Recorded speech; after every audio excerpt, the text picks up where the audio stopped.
आणि पहिला पार्टिसिपंट आहे स्वीराज गोवारी ज्युनियर MSc. स्वीराज क्या? स्वीराज. ठीक है, ओके. गोवारी. हाय 3 minutes ना.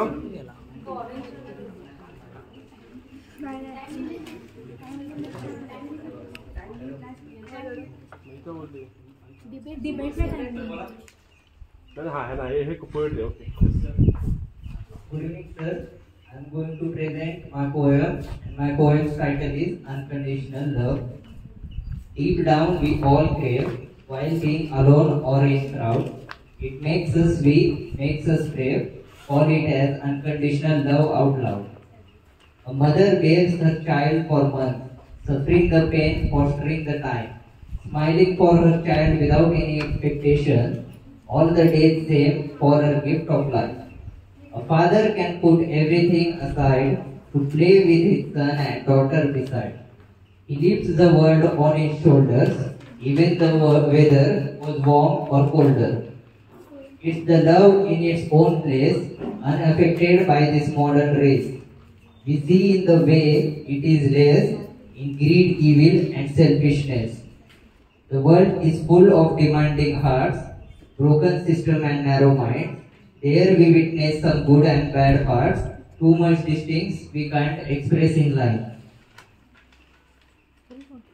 The eyes get filled with tears when not being loved by anyone.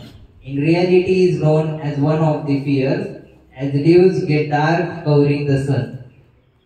Love's not perfect, it has joys and sorrows. You have to select whether to live in past or hope for tomorrow. We don't realize its value when it's right in front of us. It goes unnoticed by you and miss it like a ride on a bus. Deep down we all crave while being alone or in crowd. It makes us weak, makes us brave. Call it as unconditional love out loud. Lastly, I want to tell acrostic of love I've made, where L stands for lake of happiness, O stands for ocean of positivity, V stands for valley of beauty, and E for edge of life. Thank you, sir. Thank you, Sriraj. It was lovely to hear you. आपली पुढची participant आहे Sumedha Mirgane, 3rd year BSc.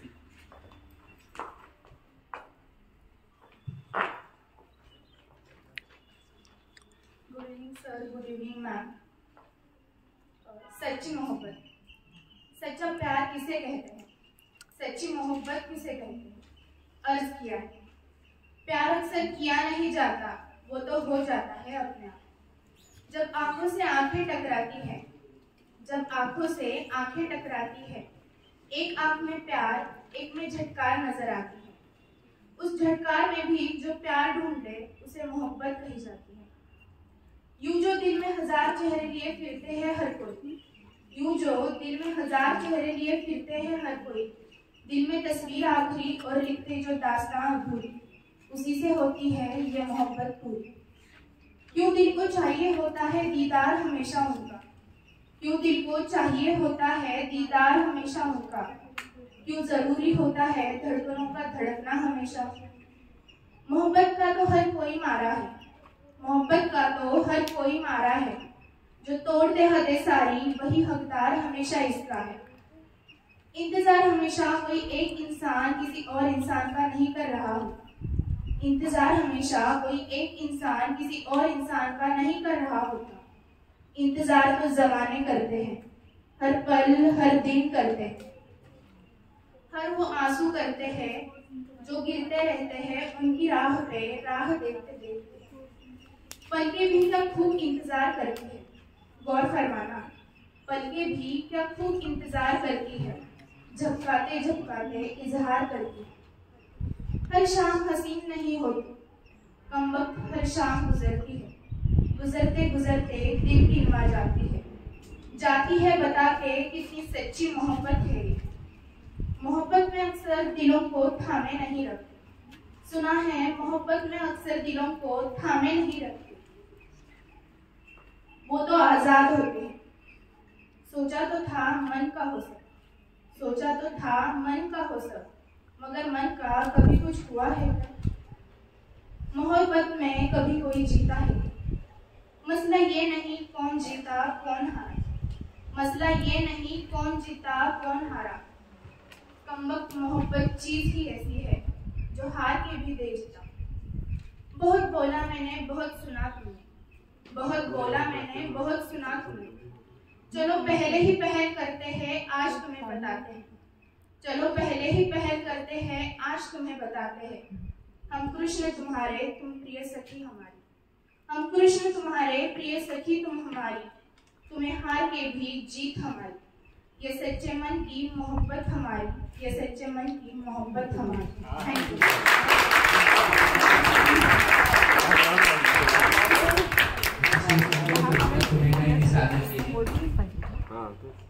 पुढची participant आहे पूजा कोरे।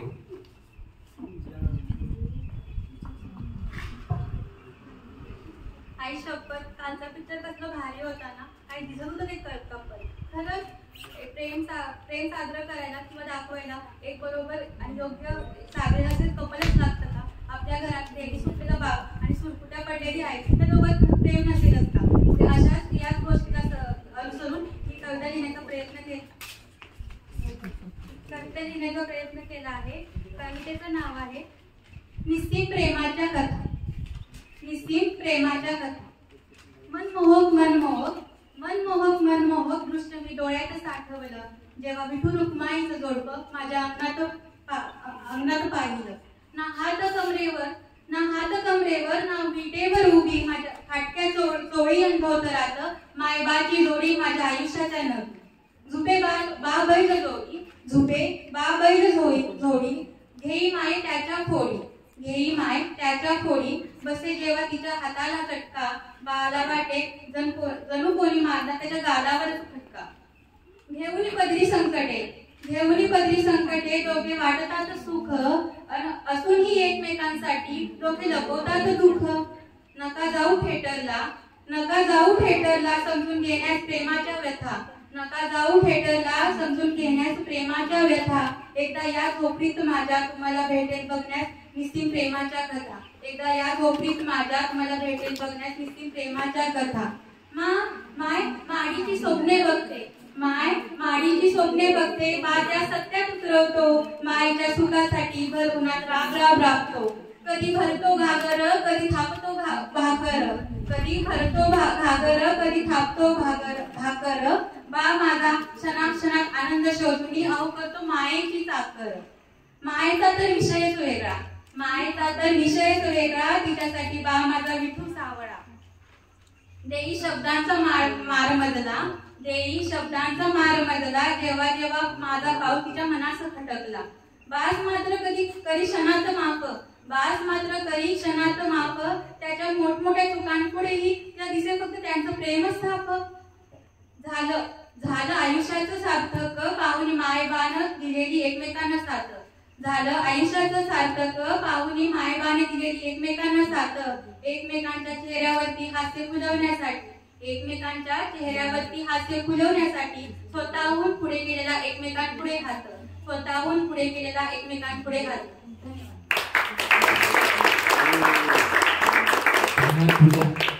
मराठी काव्य संमेलनांना लाजवेल अशा कविता आपल्या college of horticulture मध्ये आपल्याला ऐकू येत आहे। तर पुढची पार्टिसिपेंट आहेत नेहा कालेकर, सिनियर BSc।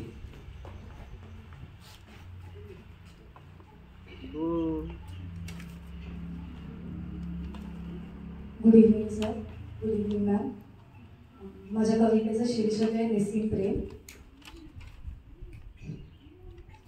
मायेच्या सावलीने सदांकना झाकलेलो, आपुलकीच्या ओलाव्याने सदा बहरलेलो, आठवणींच्या साठ्याने मनाला तडपवलेलं तुझं आणि माझं निस्सीम प्रेम। तू म्हणजे दूर असतानाही जवळ असल्याचा भास तू, माझ्या वेड्या स्वप्नांचा मीच मांडलेला रास तू। माझं होशील की नाही हे माहीत नसून सुद्धा मीच घेतलेला माझा ध्यास तू, माझ्यासाठीचा माझा चंद्र आणि उगवणारा आदित्य, आणि न दिसणाऱ्या माझ्या भविष्याची आस आहे तू। प्रेम म्हणजे नेमकं काय असतं एकत्र असताना प्रत्येक क्षणांना आनंदाने जगणं, तुझ्या माझ्या संवादाच्या प्रत्येक रंगात रंगणं, तुझ्या हातून मिळणाऱ्या मोगऱ्याच्या गजऱ्याने सजणं, हेच तर असतं निस्सीम प्रेम. तुझ्याविषयी बोलताना नेहमी शब्द असतात कमी पडणारे. तुझं नाव घेतलं कोणी जरी तरी माझे डोळे असतात भाऊकपणे हसणारे. मागणारे मागतील जरी हजार पुरावे, मागणारे मागतील जरी हजार पुरावे, पण तुझ्यासाठीच्या माझ्या भावना म्हणजे कळकळत वाहणारे निर्मळ पाण्याचे झरे. निस्सीम म्हणजे नितळ आणि शुद्ध भावना, आणि याच भावना मला आज तुला सांगायच्या. बघ ना देव पण कसे खेळ खेळत असतो, आपल्या नकळत आपल्यासाठी काहीतरी चांगलंच घडवत असतो. विचारू का? विचारतेच. मित्र म्हणून आयुष्यात आलास, पण आयुष्यभर साथ देशील का?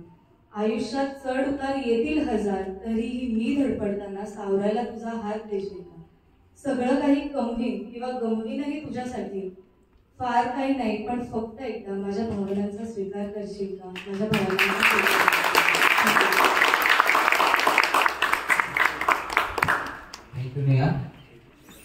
तर पुढचा पार्टिसिपेंट आहे गौरव कांबळे.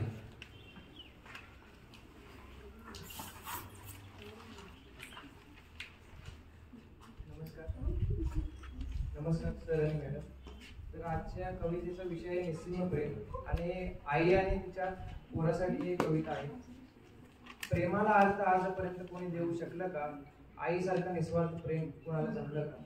भले असतील लाख पोरी तुझ्या मार्गावर, पण आईसारखं निस्वार्थ प्रेम कोणाला जमलं का? आजही कित्येक जण रडतात त्या खोट्या आणि सोडून गेलेल्या प्रेमासाठी, पण त्याच व्यक्तीने कधी विचारले का की तू आई रडतेस कशासाठी? काय काय नाही केलंस तू त्या पोरीसाठी, पण एक चांगली गोष्ट नाही करता आली त्या जन्म दिलेल्या आईसाठी. अरे 9 महिने तिने सहन केल्या वेदना तुझ्यासाठी, पण तू तिला सोडून गेला त्या एका पोरीसाठी.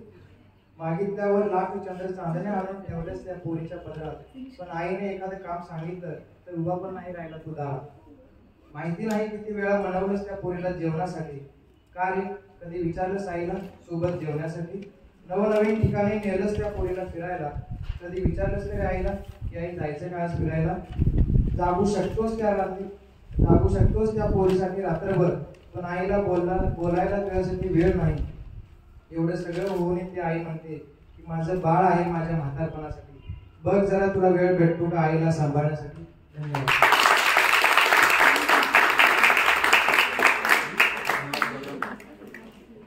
मातृत्व खरंच तुझ्या शब्दातून जाणून आलं. तर पुढचा पार्टिसिपेंट आहे वरद कदम.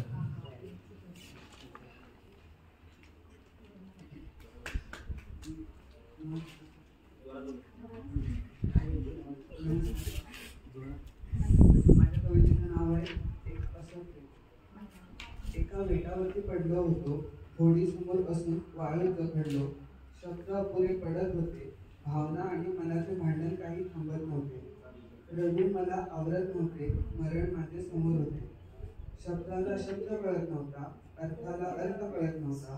हे सगळं पाहत मात्र जीव माझा जळत होता. एक अंधुक प्रकाश माझ्या नजरेस पडला, अस्पष्ट असा स्पर्श तोंडी क्षणिक विसरला. इतक्यात समोरून एक नाव आले, तुला वाचवू का बाळा तुझ्या घरात? निशब्द मी बोलू काय नाही शकलो, कारण ती माझी काल वारलेली आई होती. एक असं निस्वार्थ प्रेम माझ्या शब्दात.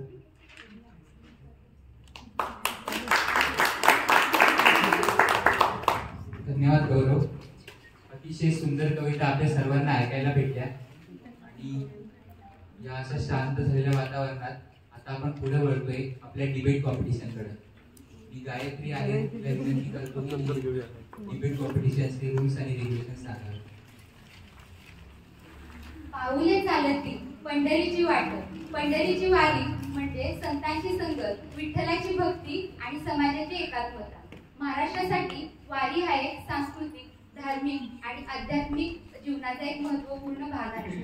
अशा या वारीत अनेक लाखो वारकरी दरवर्षी सहभागी होत असतात. पण अनेक जणांना असा प्रश्न पडतो की वारी करावी की न करावी, आणि याच विषयावरती चर्चा करण्यासाठी आपण बोलवत आहोत.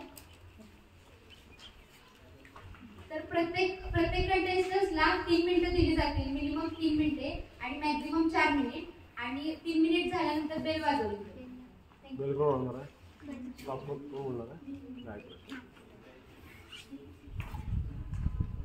पहिली पार्टिसिपेंट आहे विशाखा आणि अनुजा.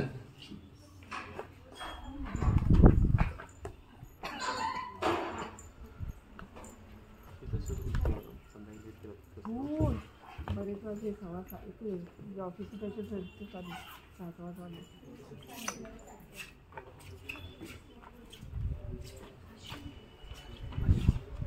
विशाखा आणि अनुजा ना.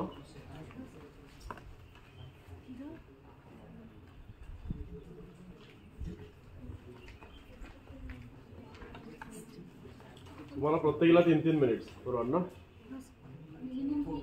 हो चला.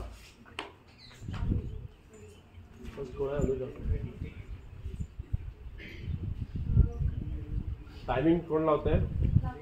तू जेव्हा स्टार्ट करशील तेव्हा तिला स्टार्ट करायला सांगा.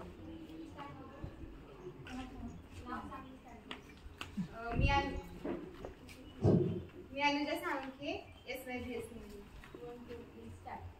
अजब हा भक्तिभाव, अजब हा भक्तिभाव, इथे ना कोणी मोठे महान ना लहान, अशी माझी पंढरीची वारी. पंढरीची वारी हा महाराष्ट्राची सांस्कृतिक ओळख आहे. मराठी माणसाने आयुष्यात एकदा तरी पंढरीची वारी केलीच पाहिजे. पंढरीच्या वारीचं खास महत्व म्हणजे इथे लहान मुलांपासून ते वृद्ध म्हाताऱ्यांपर्यंत लोक जमा होतात इथे विविध जातीची धर्माची माणसं एकजुटीने राहतात. त्यांच्यामध्ये एकोपा निर्माण होतो. एकमेकांचा आदर सन्मान करण्यासाठी ते शिकतात. तसंच आजकालच्या धावपळीच्या युगात लोकांना एकमेकांसाठी वेळ नसतो, पण वारी करताना ते एकमेकांच्या आणखी जवळ जातात. आजकालच्या युगात तंत्रज्ञानामुळे आणि वाढत्या वाहनांच्यामुळे लोक आपल्या आरोग्याकडे लक्ष देत नाहीत, पण वारीच्या निमित्ताने त्यांच्याकडून होणाऱ्या शारीरिक हालचालीमुळे त्यांचे आरोग्य सुदृढ राहते. मी फक्त एवढंच सांगेन की महाराष्ट्र पंढरीची वारी आयुष्यातून एकदा तरी केली. शाखा दीपक आंबोते. देव देवालयात नाही, देव नाही देवाऱ्यात, देव चोरून येणे अशी कोणाची आपंत. देव चराचरात आहे. संत ज्ञानेश्वर म्हणतात की मी देव पाहावयास गेलो व देव बघून आलो. म्हणजे याचाच अर्थ असा आहे की देव बाहेर कुठे नाही, तर देव स्वतःच्या अंतरंगात आहे. ज्याप्रमाणे माझी अनुजा बोलली की पंढरीची वारी हा सांस्कृतिक कार्यक्रम आहे, परंतु आपण बघितलं करोनाच्या महामारीच्या काळात देखील संपूर्ण भारताचा कारभार ठप्प होता, तरी देखील लोकांनी घरी देवभक्ती केली. वारीला जाण्याची गरज आहेच का हे आपल्याला यातून समजते. आपण घरात बसूनही देवाच्या कारभारात आपली श्रद्धा ठेवू शकतो.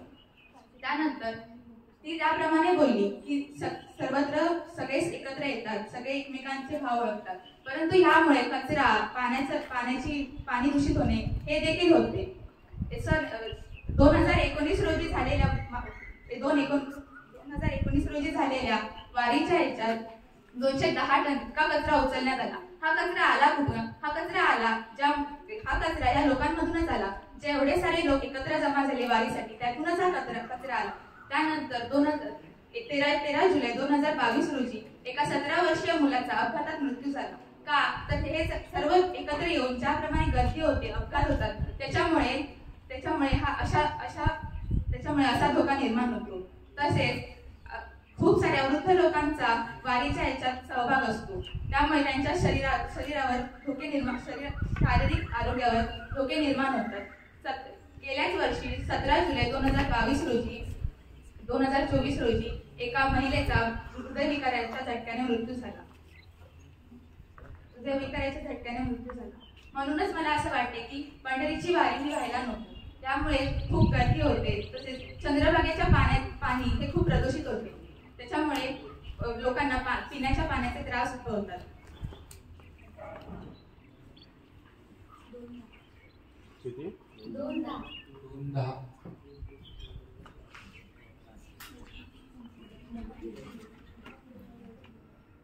विशाखा आणि अनुजा. पुढचे पार्टिसिपेंट आहे संदेश आणि ऋषिकेश.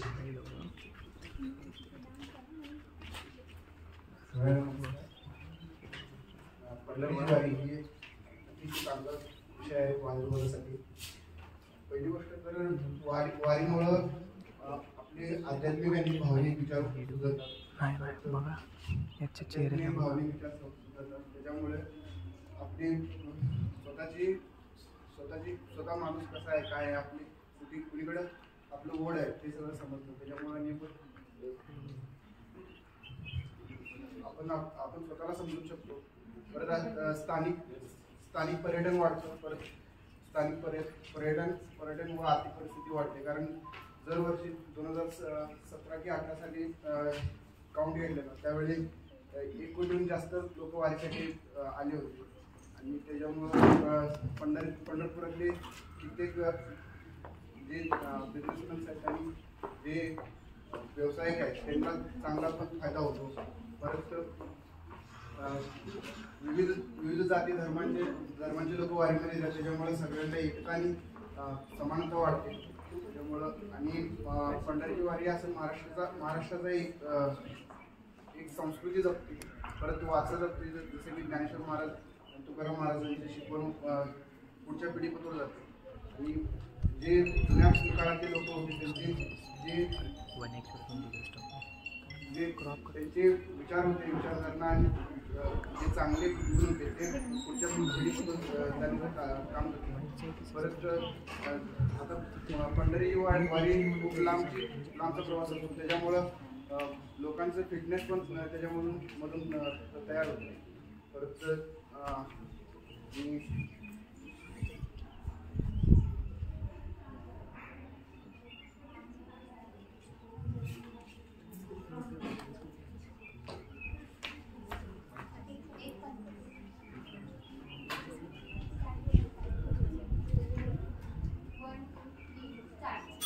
सर्वप्रथम नमस्कार सर्वांना.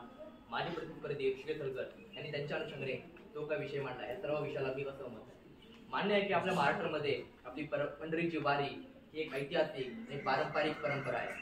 पण अशा वारीमध्ये कित्येक लोक दरवर्षी वारीला जातात, पायी जातात, अनवाणी जातात. हे कित्येक बरोबर आहे. तर काही कारणाने ही वारी न केल्यास किंवा या वारीचे स्वरूप बदलल्यास हे किती योग्य ठरेल. तर ही वारी का नाही करावी, तर त्याची कारणे आहेत. एक पहिलं तर लोकांचं शरीर आरोग्य आणि त्याचं स्वास्थ्य बघितलं गेल्यास तर वारीमध्ये असतात काही लहान बालके असतात, काही वृद्ध व्यक्ती असतात किंवा काही गरोदर स्त्री असतात. तर यांना धोक्याचा सगळ्यात जास्त त्रास होऊ शकतो. आणि यामध्ये त्यांना जीवितहानी आणि त्यांचा जीव सुद्धा धोक्याला जाऊ शकतो.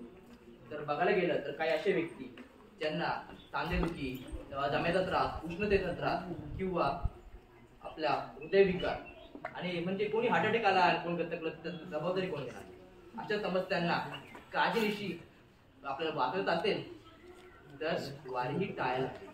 तर दुसरा मुद्दा माझा असा आहे मंडळी की आपत्तीजन्य परिस्थिती. आता काय आपत्तीजन्य परिस्थिती? आता झाली आपल्याकडे प्लेग आणि कोरोना आणि यांसारख्या महामाऱ्या झाल्या. यामध्ये कित्येक लोकांनी आपला जीव गमावला. पण जीव गमावला अशी महामारी पुन्हा होणार नाही हे कशावरून? अशी जर महामारी पुन्हा घडली आणि परत वारीनिमित्त सर्व मंडळी एकत्र आली आणि ह्याच वारीमध्ये कित्येक जणांचा जीव जाऊ शकतो, जीवितहानी होऊ शकते. तर ह्यासाठी आपल्याला वारी टाळायला. आपल्या सर्वांना माहिती आपली ही पंढरीची वारी पावसाळ्यात आषाढी वारी म्हणून ओळखली जाते. तर पावसाळ्यामध्ये पूर किंवा गडगडाचा पाऊस किंवा वादळ ह्यामुळे वारीला हा अडथळा येऊ शकणार नाही शकणार. पण त्या अडथळ्यासाठी आपल्याला वारी मागे घ्यावी लागणार किंवा वारीचं हे स्वरूप बदलायलाच लागणार. आता अनेक कारणे बघायला गेली तर लोकांचे कौटुंबिक व्यवहार किंवा कौटुंबिक गंभीर कारणे आहेत.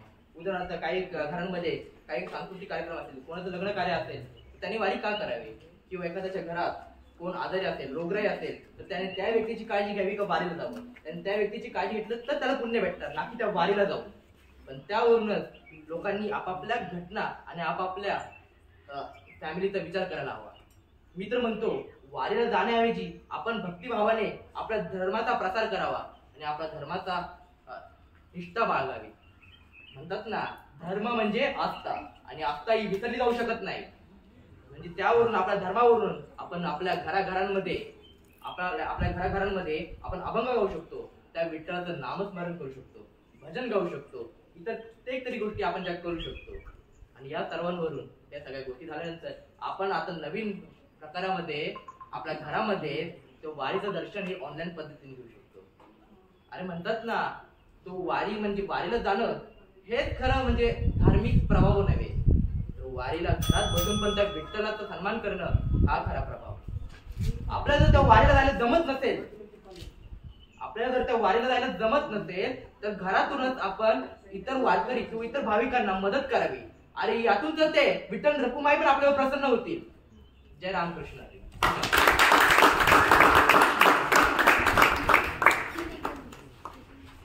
धन्यवाद संदेश आणि ऋषिकेश. पुढचे पार्टिसिपंट आहे श्रीमंत आणि किरण.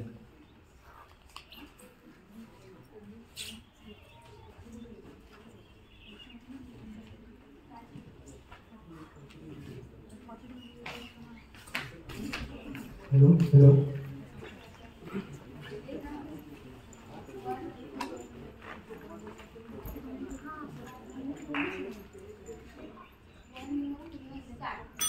नामा म्हणे धन्य झाले ते संसारी, नामा म्हणे धन्य झाले ते संसारी, जे न सांडती वारी पंढरीची.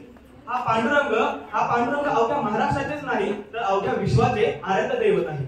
आणि अशा पांडुरंगाच्या भेटीला जाणारा आपला वारकरी नेहमी वारी करत असतो. जात, वर्ण, लिंग, भेद, धर्म या सर्वांना सोडून, या सर्वांचा विसर करून तो वारकरी वारी करत असतो. जर एवढंच या वारीचं महत्व असेल तर ही वारी का करू नये? तसेच मोह, माया, मद, मत्सर हे सर्व सोडून जर एखादा वारकरी वारी करत असेल तर त्याने अशी वारी का करू नये? या वारीचा इतिहास सांगायचं गेलं तर युगे 28 विटेवर उभा असं सांगितलं जातं. 28 युगापासून जर ही वारी अशी घडत आली असेल, एवढे जर वारीला महत्व असेल तर अशी वारी का करू नये? आपल्या वारकरी संप्रदायातील एक संत, ते म्हणजे संत तुकाराम महाराज, त्यांनी आपले छत्रपती शिवाजी महाराज यांना संदेश दिला आणि छत्रपती शिवाजी महाराजांनी पुढे जाऊन स्वराज्य निर्माण केलं. जर वारकरी संप्रदायात एवढे मोठे विचार असणारे संत असतील आणि ते विचार आपल्याला वारीमध्ये भेटत असतील तर अशी वारी का करू नये बरं? अशाच रीतीने वारीमध्ये आपल्याला दिसतं की आबालपासून वृद्धांपर्यंत वारकरी दिसतात आपल्याला. अशामध्ये त्यांचे स्वास्थ्य असते किंवा आरोग्य असते, यामुळे त्यांचे आरोग्य सुधारते. 21 दिवसांचा तो वारीचा जो कालावधी असतो त्यामध्ये ते उपवास करतात, परत चालतात. अशामध्ये त्यांचा योगाभ्यासही पूर्ण होतो. वारीमध्ये विठ्ठलाला योगीराज असं म्हटलं जातं. योगीराज का म्हटलं जातं? वारीमध्ये शरीरशुद्धी, मनशुद्धी या दोन गोष्टी खूप महत्वाच्या असतात. कारण या दोन गोष्टींमुळे माणूस परिपूर्ण होत असतो आणि वारीमध्ये या गोष्टी घडत असतात. या वारीचा इतिहास आपल्याला माहीतच आहे. त्यानंतर या वारीचं महत्व सांगायचं झालं तर या वारीमध्ये हिंदू, मुस्लिम, शीख, जैन, बुद्ध या सर्वांचा हे सर्व धर्म एकसंघ होऊन एकसंघ समाजाचं प्रतीक म्हणून एकत्र येतात. या वारीचं जर एवढंच महत्व असलं तरी वारी का करू नये? या वारीमध्ये अन्न सुविधा, वैद्यकीय सुविधा अशा वेगवेगळ्या प्रकारच्या सुविधा पुरवल्या जातात.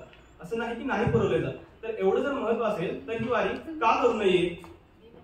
आणि आपण याच प्रकारे बघतो की वारीमध्ये तब्बल 700 ते 800 कोटींचा उलाढाल महाराष्ट्र राज्याच्या तिजोरीमध्ये होते.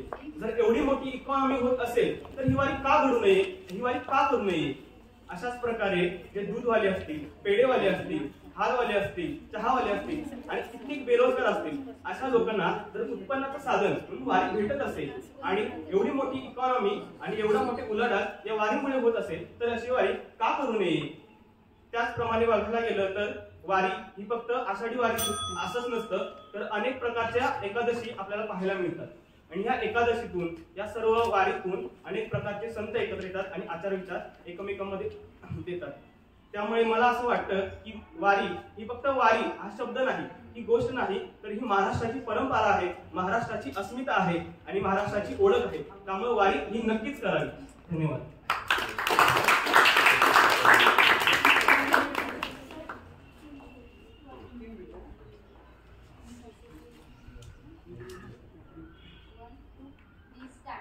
नमस्कार.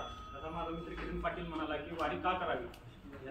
त्याने जशी एखाद्या गोष्टीची सकारात्मक बाजू सांगितली की प्रत्येक नाण्याला जशा दोन बाजू असतात तशी सकारात्मक आणि नकारात्मक बाजू तेवढ्याच पद्धतीनं मानणं गरजेचं आहे. तसं विचार करायला गेलं तर पंढरपूरची वारी महाराष्ट्राला एक आध्यात्मिक रूप देणारं एक श्रद्धास्थान मानलं जातं. म्हणजे वारी बंद करावी का चालू ठेवावी याच्यापेक्षा पण हे सर्वात महत्त्वाचं आहे की वारीमुळे होणारे दुष्परिणाम किंवा त्यामध्ये येणारे अडथळे त्याच्यामध्ये आपण पर्याय काय काढू शकतो आणि त्याच्यात अजून चांगली किती सुधारणा करू शकतो की वारी नाची बंद करावी. फक्त त्याच्यात ज्या काही गोष्टी आहेत ज्या राहतात किंवा ज्या वगळल्या जातात त्यांचा विचार करणं गरजेचं आहे. वारी आपण पहिल्यांदा लक्षात घेत असताना वारी आपली कुठून सुरुवात होती तर पुण्याचे ते देव असेल आळंदी असेल इथून संत ज्ञानेश्वरांची जे पालिका निघतात ते पंढरपूर पर्यंत येतात. एवढं 200 ते 250 किलोमीटर अंतर करून सर्व पालख्या किंवा सर्व वारकरी जवळजवळ 20 ते 25 लाख वारकरी भक्त ते पूर्ण त्या रस्त्याने येत असतात. मग ह्या रस्त्याने येत असताना आपण आधुनिक पद्धतीमध्ये आपण बघत आहोत की नवीन टेक्नॉलॉजी आला. आपला भारत देश ज्यावेळेस स्वतंत्र झाला तिथून नवीन रस्ते झाले, वाहनं निर्माण झाली, तरी पण 20 आणि 21 दिवस आपल्याला वारीसाठी लागतात. मग आपण 1 ते 2 दिवसाची वारी का करू शकत नाही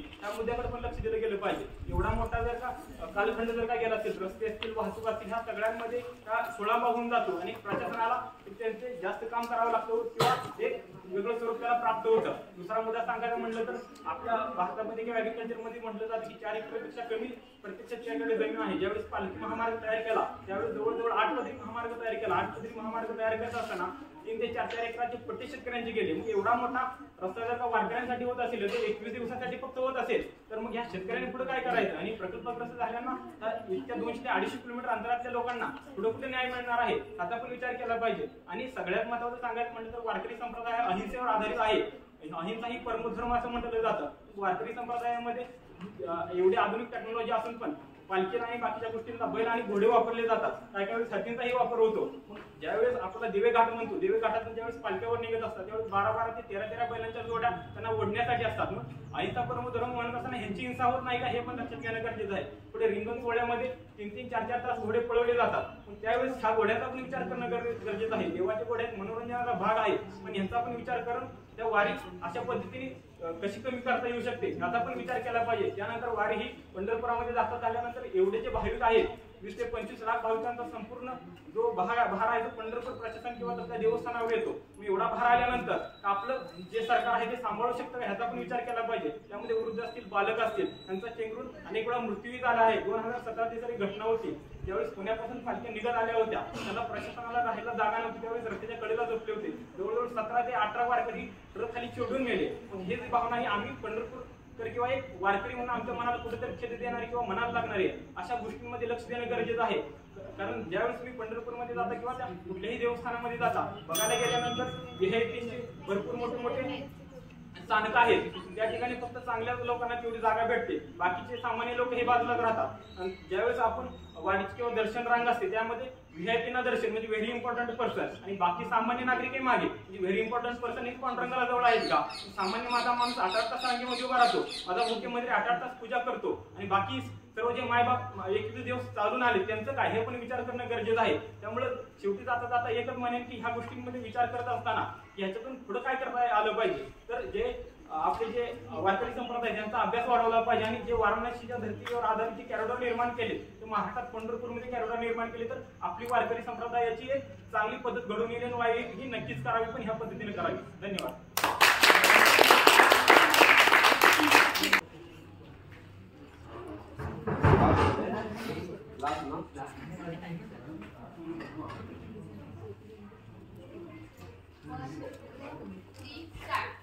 Good evening everyone. Today I am going to tell you my firm opinion that Ashadi Wari should be done. I am going to tell you some positive aspects on why Ashadi Wari should be done. From that, my first aspect is religious impact. As we see, Ashadi Wari. In Ashadi Wari, all the people from all over the Maharashtra come together by walking towards Pandharpur, towards the Lord Vittal. They show their faith and significance. So this is the crucial point that the faith of the people on the God can be seen. Secondly, in Vedanta philosophy, which is based on Gita, it tells that to attach to God, the best way to attach to God is to Bhakti Marga. And Bhakti Marga, the best way or easiest way for the Bhakti Marga is through Var. So this one is also an important aspect. Then third aspect is tourism, economy. So due to Ashadi Wari, there is increase in tourism in Maharashtra, as it can generate GDP in the country. So various people are benefited which are engaged in hospitality and tourism industry.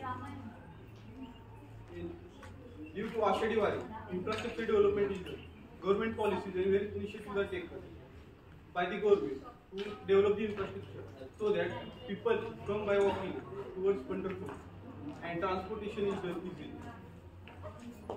Ashadi Wari, people indirectly, I can tell that people indirectly benefit their health as they come by walking and they does sighting on the day of Ashadi Ekadashi, and it indirectly benefits their health as people which come for Ashadi Wari are more than the age of 40 years and they have problems of diabetes, blood pressure, and due to Ashadi Wari it indirectly benefits their health.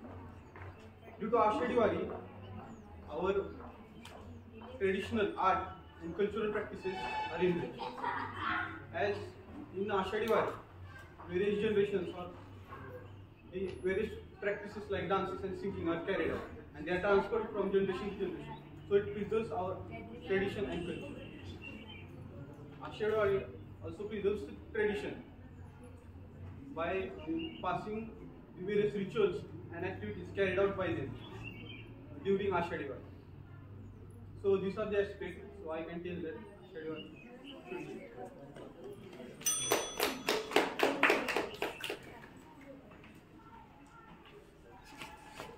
Good evening, myself Satvik Babel. With increasing time, we see that pilgrims in the Ashadi Wari are increasing.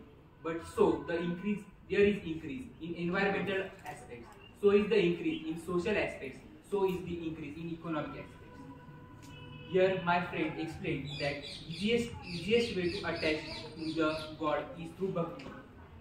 Warkaris do pilgrimage by going from their native places to Pandharpur. But while going so, they do lot of pollution, lot of plastic waste, lot of waste are spread all over the road. So if we don't just consider God and if we don't consider our Mother Earth, then it will surely affect environmental aspects. Again, he mentioned about religious tourism. But what about the local people of Pandharpur? During the time of Ashadi Ekadashi, we see there are major traffic problems in Pandharpur. Also, educational institutions and other business institutions, they function improperly during that period. Again, some devotees face problems considering their accommodation, considering their food because high expenses are incurred from them. He also mentioned that infrastructure is being built, but government spends lot of fund in the Ashadi for their political pleasure. But same fund can be utilized successfully in healthcare. Same fund can be utilized successfully in education. People face lot of problems during Ashadi Ekadashi, like the problems like stampede happened at Ashadi Ekadashi. Also, the Ashadi falls in the month of rainy season. During the rainy season, there are high chances for infection to spread all over. During the rainy season, there are high chances for microorganisms to spread from one person to another. By being ill, people not only harm their own health but also harm other people's health. Ashadi Wari has been a practice which has been performed from far last time, but due to change in the structure of society, it can be at some point can be stopped, and today is the time to stop some of its core functions at present. So, in my conclusion, I would like to say that Ashadi Wari, there are many positive points, there are many negative points. We must work on negative points for the Ashadi Ekadashi, and by working on the negative points, we can continue our Ashadi Ekadashi. Thank you.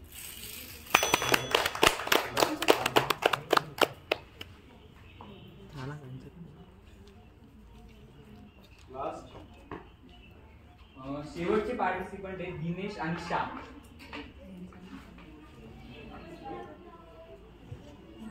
myself Dinesh Kunde, I am from junior MSc. पंढरीचा वारकरी असे मोक्षाचा अधिकारी असे जगद्गुरु तुकोबाराय सांगतात. पंढरीची वारी ही शेकडो वर्षे चाललेली परंपरा आहे. त्यामध्ये 18 पगड जातीची लोक असतात, पण कधी भेदभाव झाला नाही. आज आपण आपल्या कलियुगात बघतो 2 भाऊ सख्खे भाऊ एका घरात राहतात तरी त्यांचं जमत नाही. पण इथं 15-20 गावची शेकडो माणसं एका पालात राहतात तरी त्यांच्यात कधी भांडण झालेली नाही. लाखो वारकरी या दिंडीत चालतात पण कधी कोणी उपाशी झोपलेला नाही. पंढरीचा वारकरी हा मोक्षाचा अधिकारी असतो असे सांगतात. आपण जे पंढरीत म्हणतो आपण तो देव सर्वत्र आहे सगळीकडे. पण आजकाल आपण ऑनलाईनच्या जगात बघतो शिक्षण आपल्याला ऑनलाईन मोबाईलवर पण घेता येत. मग कॉलेज कशासाठी उघडायचे असा प्रश्न येतो. मग देव सर्वत्र आहे तर वारी का करायची? वारी ही आपल्या आत्मेच्या आनंदासाठी असते. परमात्मा सोबत आत्म्याचा एकत्र होण्याचा आनंद असतो त्याच्यासाठी वारी करायची असते.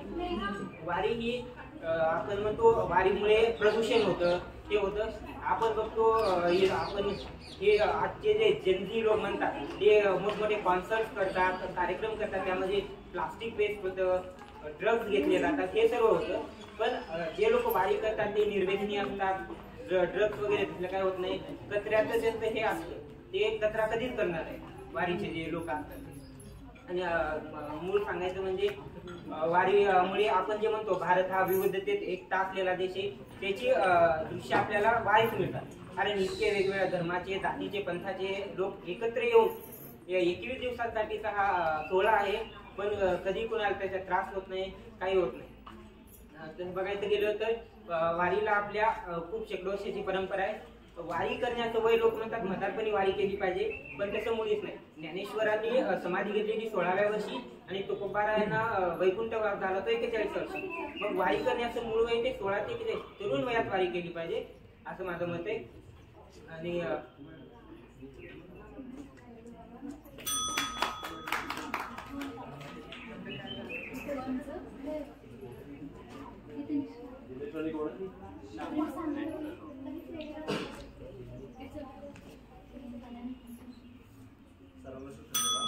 माझं नाव श्याम राठोड आहे. तर माझा मित्र बोलला की वारी करायची. तर माझा पॉईंट आहे की वारी का करायची? वारी ती ही परंपरापासून चालू आहे परंतु आता ह्या काळात का करायची नाही त्याचे काही कारण आहेत. आपण एका ग्लोबल पोझिशनला म्हणतो की ग्लोबल वॉर्मिंग होते परंतु अशा वारीमुळं हे प्लास्टिक कचरा वाढतं प्रदूषण त्याच्यामुळे धोका निर्माण होतोय. फ्युचर्स आहे त्यामुळं वारी नको पाहिजे. दुसरं म्हणजे वारीमुळं लोकांना त्रास होतो. म्हणला की वारीमुळं काही जण म्हणले की वारीमुळे त्रास होत नाही परंतु हा त्रास होत असतो. जे लोक तिथे ड्युटी करत असते त्या लोकांना पण हा त्रास होतो. पोलीस असेल ज्या प्रशासनामध्ये जे लोक काम करतात त्यांना हा त्रास होत असतो. जरी वाटलं आपल्याला की पोलीस हा असतो परंतु त्याला त्याचे 24 तास असेल 36 तास ड्युटी करत असतो त्याला मानसिक त्रास होत असतो. हे त्रास कोणी बघायचं? गव्हर्नमेंट त्याचं काही घेणं नसतं. गव्हर्नमेंट फक्त एका पॉलिटिक्स त्याला वोटिंगची राजधानी फक्त राजकीय याच्यासाठी वापरत असते. एखाद्या नेत्याच्या बाजूला जर घराच्या बाजूला जर वारी गेली तो नेता फक्त तिथं येतो थांबतो फोटो काढतो एक पोस्ट टाकतो आणि म्हणतो मी वारकरी वारीचा बस बाकी काही नाही. त्यामुळं वारी करायची नाही. हे लोक जातात ट्रॅफिक जाम होतो त्या ट्रॅफिक जाममुळे ह्या काही इकॉनॉमिकवर पण हा प्रभाव पडतो. कारण की ट्रॅफिक जाम होतो ट्रान्सपोर्टेशनला जो इंधन लागणारा तो खर्च तो एखादी माल पोहोचत नसतो वेळेवर ह्या गोष्टी भरपूर होतात. आणि त्या वारीमध्ये खूप काही लहान पोरं असतात आणि काही जण मृत्युमुखी पावतात. परंतु ह्या मृत्युमुखी पावतात याच्यावर कोणाचं लक्ष नसतं ना गव्हर्नमेंटचं असतं ना त्या माणसाचं. त्यांचं फक्त एक असतं की आपण तिथं पोहोचायला पाहिजे. आणि तिथं गेल्यावर एक सर्वात मोठा म्हणजे पाणी प्रदूषण. आता याच्यात प्रदूषणामध्ये असलं तर पाणी हा सर्वात मोठा विषय आहे. तर पाणी प्रदूषण तिथं होत असते. आणि तिथं आस्थेचं जर म्हटलं जी आपण ती गळ्यात तुळशी माला घालत असतो जिथं जेव्हा स्नान होते त्यानंतर त्या स्नानानंतर तिथं जर बघितलं तर ते तुळशी माळाचे पडलेले असतात. मग तुमची तेव्हा ती श्रद्धा तुमची आस्था तिथं केव्हा कुठं गेली? कोणी हे विचार करायचे. तिथं जायचं आणि हे करून आल्यावर घरी 2 दिवस चांगलं जय हरी आणि आई वडिलांना लाथ मारी. काय त्याला काय अर्थ नाही त्याला. त्यामुळे कशाला वारी पाहिजे? वारी करायची ते घरी आहेत ना बसलेले त्यांना पूजा, त्यांना चांगलं ठेवा.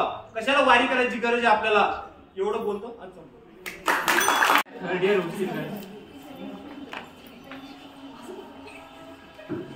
बाकीचे आलेत ते बाकीचे आहेत ते third year, second year, first year आहेत ते. हो पार्टिसिपंट अजून बाकीचे पण आहेत ना इथे. चला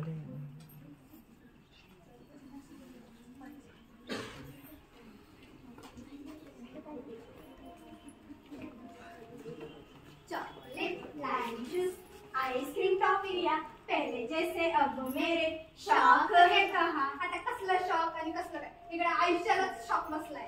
हाव ना, मला घरची लय आठवण येऊन राहिली बे. होय ना, मका पण घरची लय आठवण येता. काय तो घरचं जेवण, पिठी भात, त्याची सर कशा कशी येऊक नाही. बास करताय ना आता, खरा आता इथे एकतर अभ्यास होय ना, तुमचं काय जेवण चाललंय इथे ना नेहमीच असं. तर आपण त्या विषयावर चर्चा करू. काय बाई, पाणी नुसतं बदा बदा वाया चाललंय आणि बोलतात तिकडे फोनवर गुलू गुलू.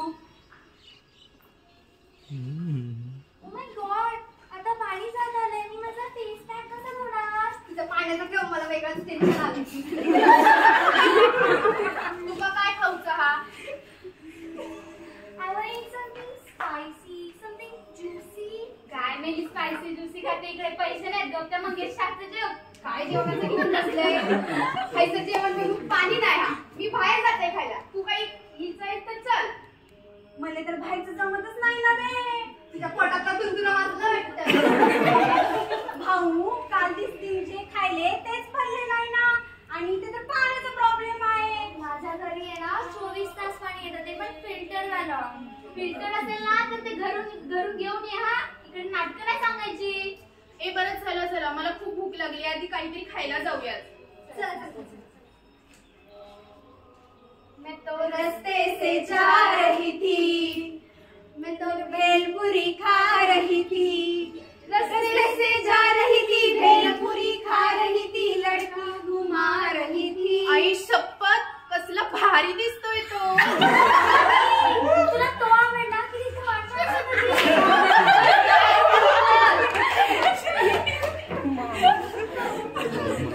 चला चला ना, कुठे चाललंय तू बघूयात.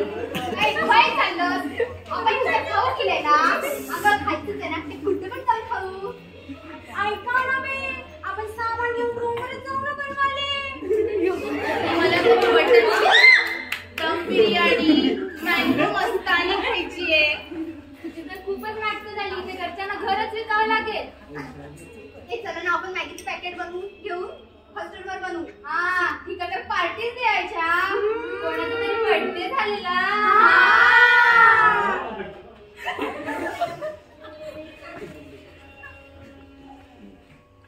आजच्या मॅगीला काय वेगळीच चव होती बाई. हा तेवढाच भांड्याला पण हातभार लावा. हा कालच्या पार्टीला नाही, निदान आजच्या भांड्यांना तरी हातभार लागू दे. किंवा काय जाते बसून बोलायला. अगं काय झालं? जास्त लागलं नाही ना? कुठे लागलं? तुला हॉस्पिटलला न्यायचंय का? तिच्या पायांना जेवढी बोटं नाहीत तेवढीला सांभाळायला माणसं आहेत. अशीच असते ना हॉस्टेल लाईफ. थोडं रुसणं, थोडं रुसवणं, तेवढंच हसणं आणि बागडणं.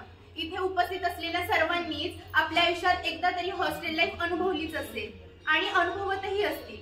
या व्यतिरिक्त ज्यांनी ती अनुभवली नाही त्यांनी आयुष्यात एकदा तरी हॉस्टेल लाईफ जगून पहा. बरोबर का सर?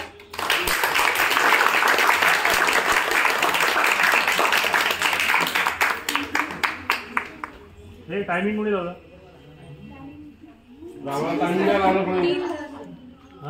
3:50.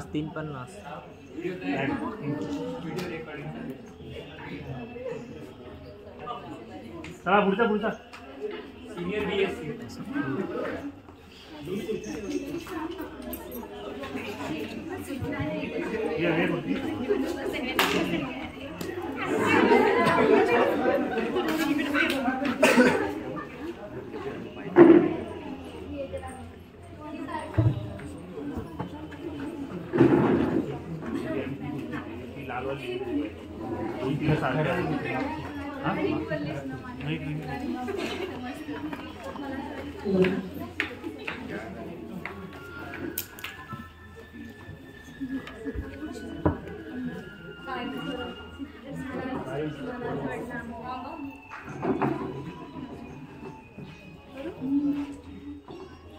कुठे श्रीरामा पहाट झाली पूर्व दिशा उमलली मुठी ठेवली कलश दुधाचा कौशल्या माऊली कौशल्या माऊली कुठे श्रीरामा. अरे पिटिवशे किती धावशील किती काम करशील. अरे बंट्या ही तुझी माय शेतात सगळीकडे किती काम करल काहीतरी सांग तिला. अगं माये थांब की किती तंतन तंतन तंतन चालूच. अहो आई तो आकाशातला सूर्य आहे ना तो पण रात्री झोपतो आणि तुमच्या नंतर उठतो. तुम्ही त्याच्या आधीच तयारी करून बसता. या जरा बसा इथे मी करते सगळी कामं. या बसा. अगं ताण तणाव चिंता काळजी या गोष्टी तर माणसाला जन्मजन्मीच पाठीमागं लागल्यात. पण या सगळ्या गोष्टींना मागं सारून आपण इतकं धावायचं की या सगळ्यांना आपण आपोआपच हे सगळे आपला पाठलाग सोडला पाहिजे.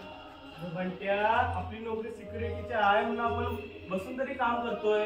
नाहीतर आपण पोलीस असतो तर या बाईने आपल्याला दिवसभर धावायला लावलं असतं. तेवढं मात्र बरं पडलं जगता आई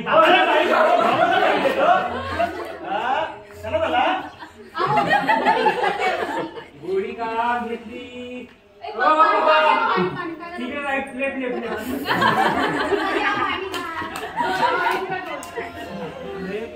बरं वाटतं.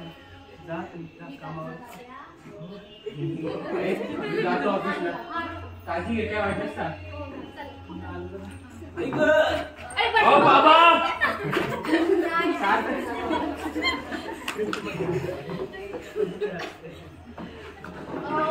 डोळे उघडा. डोळं काय बरं डॉक्टरची phone. Hello hello doctor Dhone. अहो बाबांची तब्येत खराब झाली होती. या येताय तुम्ही. हॅलो हा या आई डॉक्टर येत आहे. आम्हाला घाई होती जातो आम्ही. काय वाटत सांग. बघा काय झालं. तुम्हाला श्वास लागतोय दम लागतोय.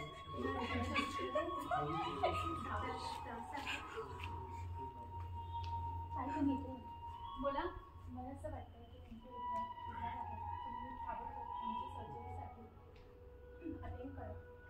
पण एवढं पैसे कुठं आणायचं. त्यांना सांगितलेलं की अजून वेळ लागेल.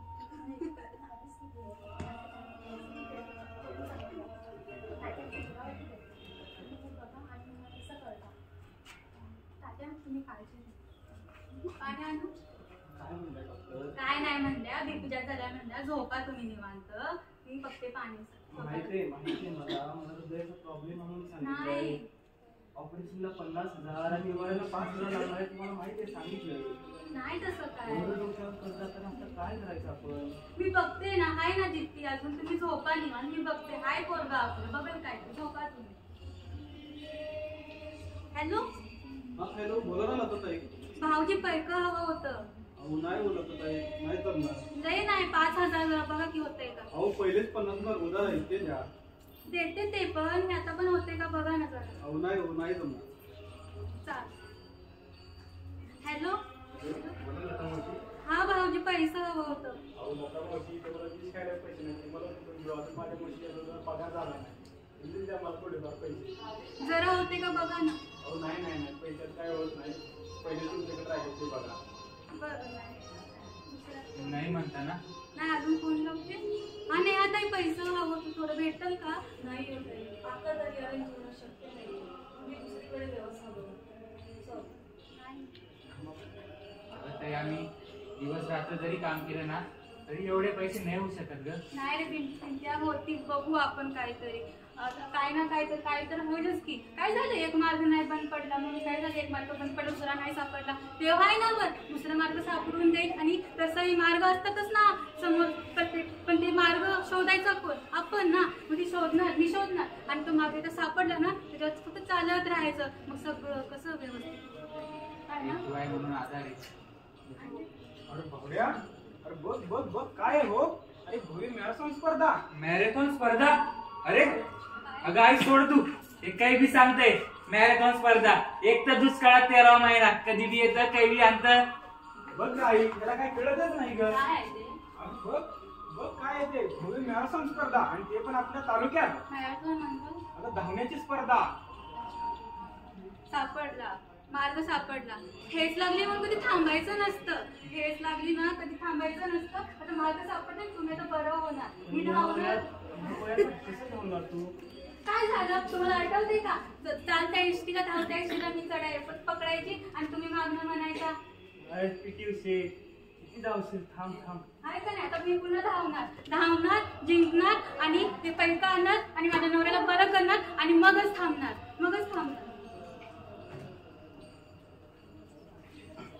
बघा त्या म्हातारीला त्या वयात धावताना शोभतय का? अहो आई, कशाला धावताय अवघ्या 5000साठी? चला घरी. गाई चल की ग. बघा बघा धाप लागली ना. अहो थांबा थांबा.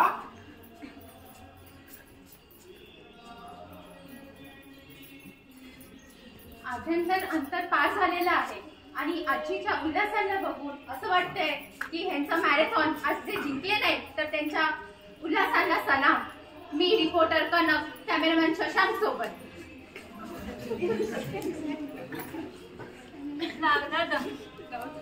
थांबणार नाही म्हणले तुम्ही, तरी पण थांबली. आता पैसे कुठनं येणार? कुठनं नवऱ्याला बरं? नुसतं बोलणं येतं मला. जीभ अशी काटली सारखी चालतं. पण करायला किती पण ठेच लागली तरी घाबरायचं नाही, उठायचं आणि त्याच मार्गाने चालायचं. धावत राहा. मन सुद्धा तुझं गोष्ट आहे पृथ्वी मुलाची, हा पृथ्वी मुलाची. मन सुद्धा तुझं गोष्ट आहे पृथ्वी मुलाची. तू चाल पुढं, तुला गड्या भीती कशाची? परवा कुणाची.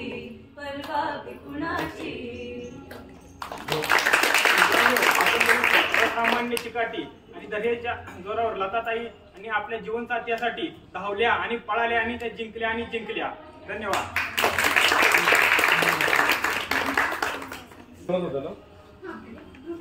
आता आपण वळतोय मोनो एक कडक. पहिली पार्टिसिपंट आहे श्रावणी यादव, 3rd year BSc.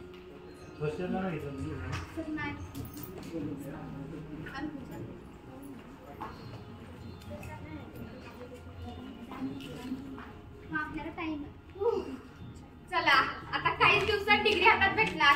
आता ना लेक्चरचं टेन्शन ना सबमिशनचं. आता थोडा दिवस का होईना नुसतं आराम करायचा. 1 मिनिट, डिग्री हातात भेटणार. आता पुढं काय करायचं? बाबा काय म्हणताय? जॉब करू? MSc? कॉम्पिटिटिव्हची तयारी? ओ माय गॉड, हे सगळे विषय मला काही पण इंटरेस्ट नाहीये. नाही बाबा नको. बाबा मला शेती करायची. माहितीये तुम्हाला धक्का बसेल. तुम्ही म्हणाल 4 वर्ष काय कशाला घालवलीस शेती करायला? असं तसं. पण मला शेतकरीच व्हायचंय. का? मला शेती करायचे ह्याचं बीज माझ्या मनात शाळेत असताना रुजलं गेलं. कशातून? इंद्रजित भालेरावांची एक कविता होती. शेतामध्ये माझी गोप, तिला बोराटीची झाप, तिथं राबतो कष्ट तो माझा शेतकरी बाप. नेतो अंगावर चिंध्या, खातो मिरेची भाकर, काडी उसाची पाचट, जगा मिळा याचा कर. काटा त्याच्याच कपाई, माझा बाप शेतकरी उभ्या जगाचा पोशिंदा. भाई त्याच्या लिहिलेला रात दिस कामधंदा. माझा बाप थोडं तोला कड, माय पेटे विते चुला. पिठा मागायला घामाची काय सेव सांगू तुला. आम्ही कष्टाच खातो जग करी हाप. बाबा जेव्हा मी ही कविता शाळेत ऐकली ना तेव्हा माझ्या मनात तुम्ही, दिवस रात्र काम शेतात काम करणारे तुम्ही आणि असे कित्येक शेतकरी राजा झाले. आणि असा माझा राजा शेती करतोय. माझा राजा जर हे काम करत असेल तर ती शेती मी का करू नये? मला तीच शेती करायची. शेतकरी हा असा माणूस आहे जो इमानीनं कमवतो, इमानीनं विकतो. मला तो माणूस व्हायचंय. आई तुम्हाला नेहमी सांगतेस ना छत्रपती शिवाजी महाराजांचा, महात्मा गांधींचा आदर्श डोळ्यासमोर ठेव. तुला माहितीये काय? शिवकाळात असताना ज्वारीच्या कणसाच्या रक्षणासाठी तलवार होती. ते पिकवणाऱ्यावरती तलवार कधीच उगारली गेली नाही आणि ज्यांच्यावर उगारली गेली त्यांचे हात कलम करण्यात आले. महात्मा गांधी हे म्हणायचे खेडे जर नष्ट झाले तर अख्खा हिंदुस्थान नष्ट होईल. का? तर त्यांना शेतकऱ्यांच्या प्रती त्यांनी ही भूमिका उठवलेली. तुम्हाला माहितीये का बाबा, जेव्हा आपण हे जेवण खातोय ते डस्टबिन मध्ये सहज टाकून देतो, असे कित्येक जण टाकून देतात, पण ते कमवणाऱ्याला, ते पिकवणाऱ्याला किती कष्ट घ्यायला लागतात हे आपण बघतच नाही. कोण म्हणतं की शेतकरी मोठ्या मोठ्या पदावर जाऊ शकत नाही, मान मिळवू शकत नाही? आपले महाराष्ट्राचे माजी मुख्यमंत्री वसंतराव नाईक कोण होते ते बाबा? एक प्रगतशील शेतकरी. ते या राज्याचे मुख्यमंत्री होते, खूप खूप काळ होते, कारण शेती करण्यापासूनच त्यांना प्रत्येक गोष्टीची मॅनेजमेंट होती, तशीच ती मॅनेजमेंट त्यांनी तिकडे पार पाडली.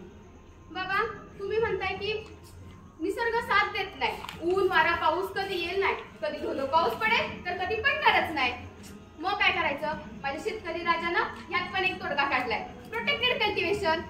काय करणार? पॉली हाऊस करणार, ग्लास हाऊस करणार, ऊन वारा पाऊस सगळं कंट्रोल करणार. असं कोण आहे जे हे सगळं कंट्रोल मध्ये आणतंय? शेतकरी शेतकरी हा असा माणूस आहे जो प्रत्येक गोष्टी कंट्रोल करू शकतो. तो स्वतःच्या मनाचा राजा असतो. जेव्हा पाहिजे तेव्हा काम करायचं, कंटाळा जेव्हा थांबायचं, आणि कुणाच्याही दबावाखाली अजिबात काम नाही करायचं. मला ते व्हायचंय. आजही कित्येक शेतकऱ्यांची मुलं नोकरी शोधतात. का नोकरी शोधतात? मला या सगळ्या प्रश्नांची उत्तरं सोडवायचे, बळीराजाच्या प्रश्नांची उत्तरं सोडवायचे, मला म्हणून शेतकरी व्हायचे आणि मला म्हणून शेतकरी करायचे. बाबा, मी तुम्हाला वचन देते की मी या देशाचा, या तुमची एक प्रगतशील शेतकरी म्हणून नक्कीच नाव करेन. थँक्यू.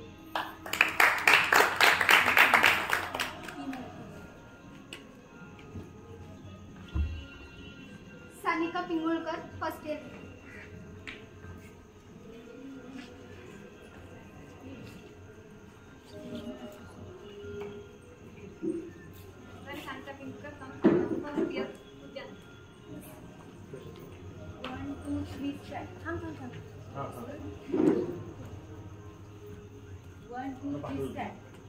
मला शेतकरी व्हायचंय, मी शेती करणार.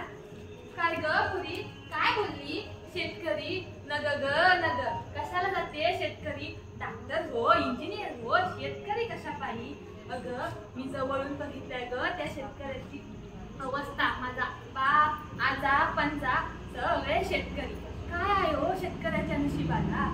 तो 32 दाताचा, 2 पायाचा आणि 2 हाताचा बैल, आणि तो सुद्धा दिवसभर उन्हातानात राबणारा.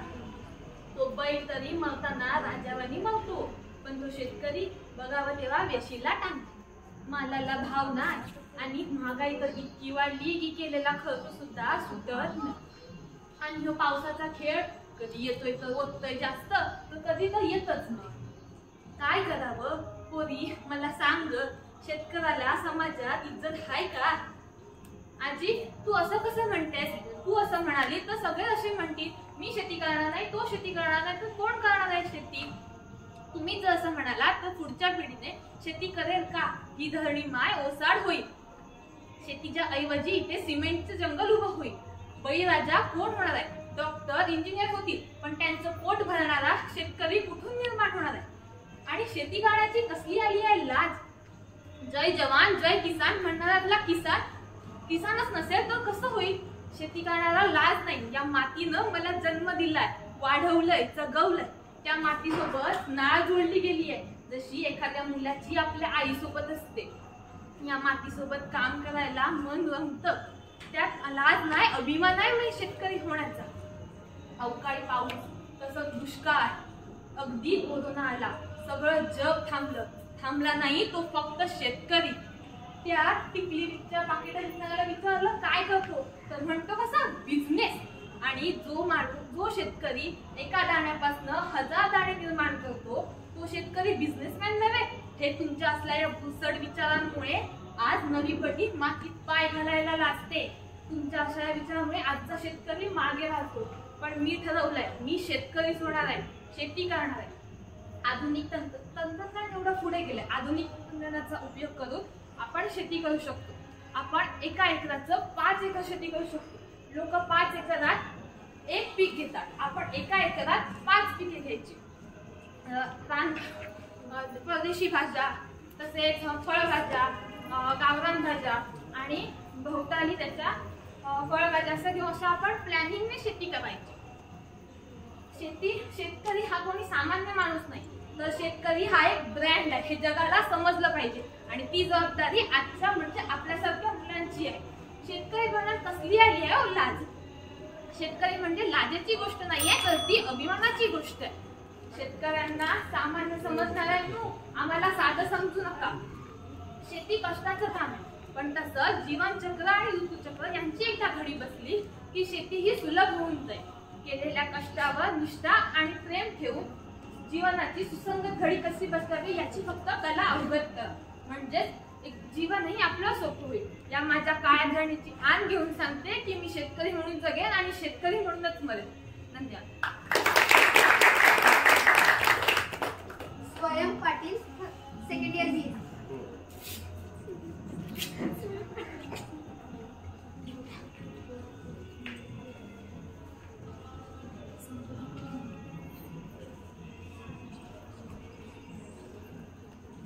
नमस्कार, स्वयं पाटील.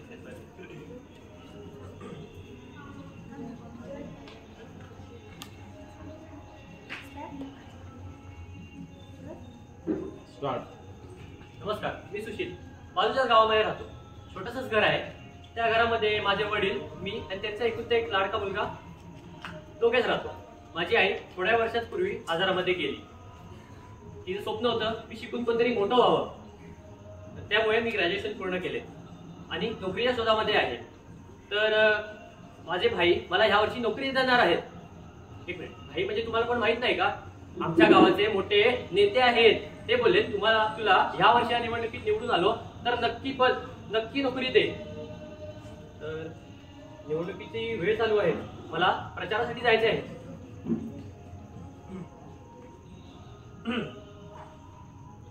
माझ्या लाडक्या कार्यकर्त्यांनो, या वर्षी जर का मी निवडून आलो तर गेल्या वर्षीप्रमाणे तुमचे हाल तर नक्कीच होऊ देणार नाही. आणि आपल्या ह्या छोट्याशा गावाचं कॅलिफोर्निया करीन कॅलिफोर्निया हा माझा शब्द आहे. भाई ते नोकरीचं तेवढं हे सगळं बघूच रे, तुला माहिती आहे ना मी माझा शब्द कधीही पडून देत नाही. त्याआधी मी निवडून तर आलो पाहिजे ना. हो हो भाई, तुमच्याशिवाय या गावामध्ये कोणीच निवडून येणार नाही. येऊन येणार कोण? भाईंशिवाय आहेच कोण? येऊन येणार कोण? भाईंशिवाय आहेच कोण?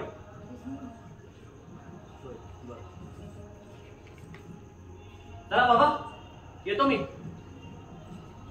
अरे सकाळी काही निघालस? आज निवडणुकीचा निकाल आहे, तुम्हाला माहित नाही? आमचे भाई उभे राहिलेत. ह्या भाईच्या पाठी फिरान तुझा काय नाही होता. ह्या भाईन तुका कधी 4 पैशाची मदत तरी केल्यान काय? गेल्या वेळेच्या पावसाळ्यात धुमचा आल्यामुळे सगळा शेती पीक आपला वाया गेला आणि डोक्यावर कर्जाचं डोंगर उभं राहिलं. माका जरा शेतीत हातभार लावलं तर कर्ज उतरत आणि 4 पैसे हातात येतील. काय शेती लावलंय सकाळी? मला नाही करायची शेती. माझे 2 मित्र आहेत. एक शेतकरी आहे, त्याला लग्नाला कोणी बायको सुद्धा देत नाही. 4 चौकात त्याला इज्जतच नाहीये. तर छोट्याशा घरात राहतो. एक मित्र मुंबईला आहे, त्याच्याकडे फ्लॅट आहे आणि तो जॉब करतो. त्याला चांगली मुलींची मागणी येत आहे. तर मला हे शेती भीती काय करायचं नाही. आणि तुम्ही कर्जाचं बोलताय ते माझ्यावर सोडून द्या. माझे भाई मला जॉब देणार आहेत, तो पण सरकारी. निकाल लागला, भाई निवडून आले. येऊन येणार कोण? भाईंशिवाय आहेच कोण? भाई निकाल पण लागला. आता नोकरीचं तेवढं हो रे, निकाल आताच लागलाय. निकाल लागलाय म्हणजे काय? आपल्या सर्वांचा विजय झालाय. तू जल्लोष साजरा कर. तुझ्या नोकरीचा आपण थोड्या वेळाने बघू. ये 2-4 दिवसानंतर आरामात. हो भाई, ठीक आहे.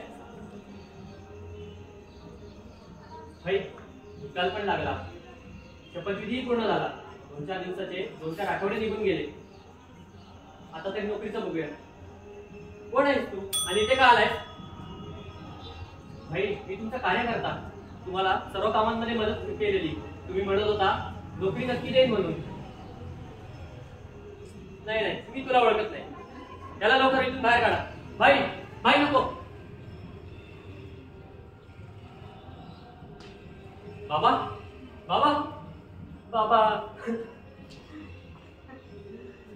बरोबर म्हणत होते. मी जर शेती केली असती तर माझ्याकडे 4 पैसे असते. काही वर्षांपूर्वी गेलेल्या आईच्या उपकारासाठी माझ्याकडे पैसे असते. माझी आई आज माझ्यासोबत असती. मला एक साधीशी बायको मिळाली असती. माझ्या बाबांनी हा निर्णय घेतला नसता. बाबा बरोबर म्हणत होते, शेतकरी जगतो त्यावेळीच हा आपला देश खऱ्या अर्थाने प्रगतशील होईल. ह्या जमिनीतून सोन्याचा धूर निघत होता, कारण शेतकरी राजा हा आपला देश चालवत होता. Snehal Pandit, junior M.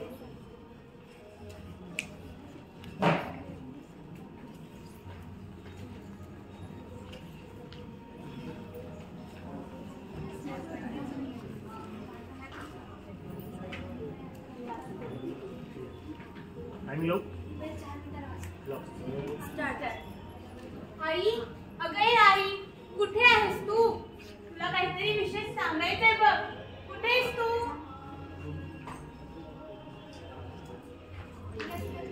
मी इकडे आत आहे.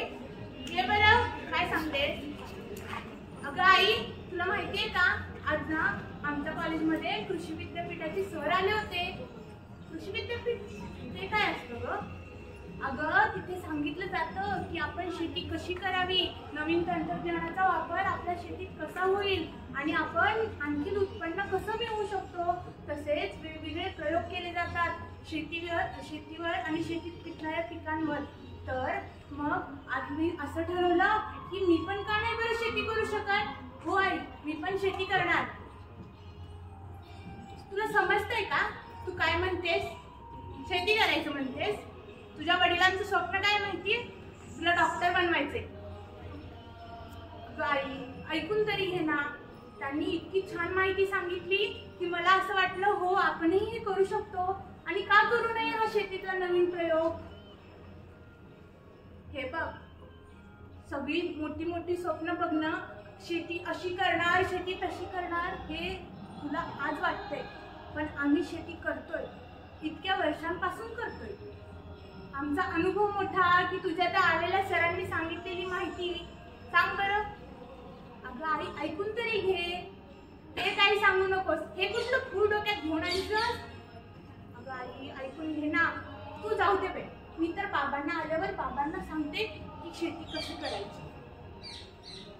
तू बाबांना सांगणार आहेस? हो, सांगणार आहे. का? आधी त्यांचा विचार कर. त्यांचं स्वप्न काय आहे? तुला डॉक्टर बनताना पाहायचंय त्यांना. अगं आई, मला नाही बरं ते 5 वर्ष तिकडे वाया घालवायचे आणि तिथे जाऊन त्या मेडिसिनचा वास. छे छे छे, नको मला असं काही. रात्रंदिवस ते डॉक्टर काय काय, बापरे नको. ऑपरेशन आलं, हे आलं, ते आलं. नको आई, मला असं काही करायचंच नाहीये. तर अगं बाळ, आई, शेतकरी आजच्या समाजात आपण जर शेतकरी म्हटलं तर लोकांना फक्त आठवतो तो चिखलात मातीत राबणारा एक माणूस. त्याच्याकडे याच नजरेने पाहतात. दुसरं काही आहे का? अगं आई, ऐकून घे माझं. मी तुला सांगते ना, आज शेतीमध्ये नवीन नवीन प्रयोग करून प्रयोगशीलतेने शेती केली जाते. त्याचा वापर तरी करून पाहूया ना. जलसिंचन पद्धती आहेत आणि एक नवनवीन प्रयोग करून अक्षरशः छोट्याच्या छोट्या जमिनीच्या तुकड्यातून देखील आपण खूप सारं उत्पन्न घेऊ शकतोय. तू ना तुझ्या बाबांशी बोल बरं का. जाऊ दे. हा, बाबा आले, बाबा आले. बाबा, मला शेती करायची आहे बरं. काय असं म्हणतेस तू? नको नको नको बाळ, नकोच कर. अगं, मी इतकी वर्ष झालं करतोय, राबराब जातोय, पण शेतातून उत्पन्न मिळत. काय सांगायचं आमची. वेगवेगळ्या जलसिंचन पद्धती, त्याच्यावर मिळणारी सबसिडी, हे सगळं फक्त बोगस कारभार आहे ग. इथे काही मिळत नाही. नुसत्या चपला आणि पायांचे हाल होतात, पाय दुखतात माझे त्या ऑफिसात जाऊन. तुला सत्य परिस्थितीची जाणीव नाहीये बा. जरा विचार करून बघ, मगच तू शेतीकडे वळ. नाही बाबा, मी तर ठरवलं, मी तर शेतीच करणार आहे बरं. आणि हो, मीच जर नाही केली, आमच्या पिढीने जर शेतीकडे लक्ष नाही दिलं, तर मग आम्ही ही शेती करणार तरी कोण? आणि मग पुढे अन्न कसं मिळेल बरं? आज जरी सगळं डिजिटल झालं असलं तरी आम्हाला भाकरी काही डाउनलोड करून नाही मिळणार ना. तर शेती ही महत्वाचीच आहे आणि त्यामुळे मी शेतीच करणार.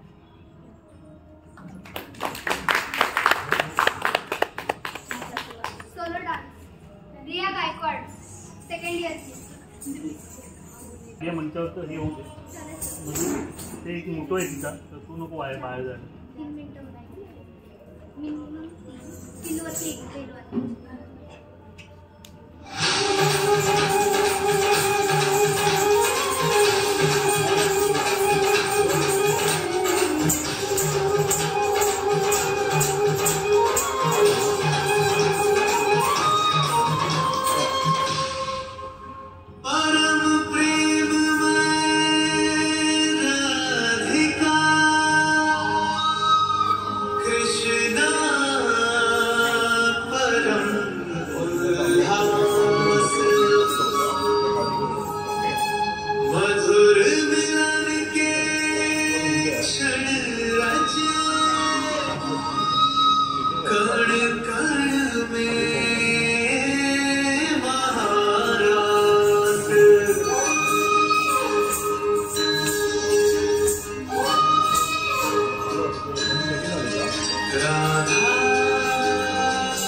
लावलेलं त्या टायमिंग म्हणून तुला म्हटलं बस. श्रावणी यादव थर्ड इयर की वेळ झाला.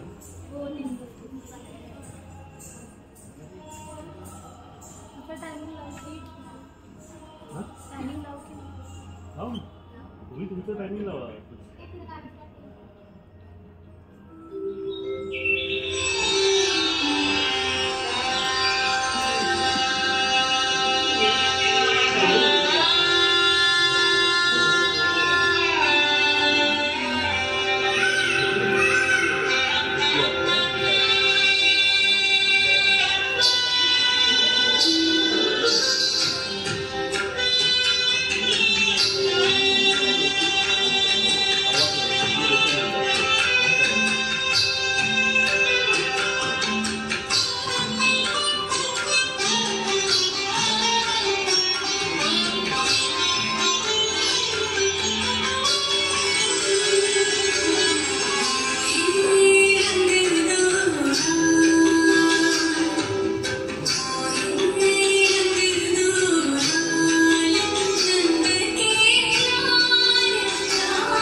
जगदम्ब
अशा रीतीने कार्यक्रम संपला मी जाहीर करते. ती एक आहे ना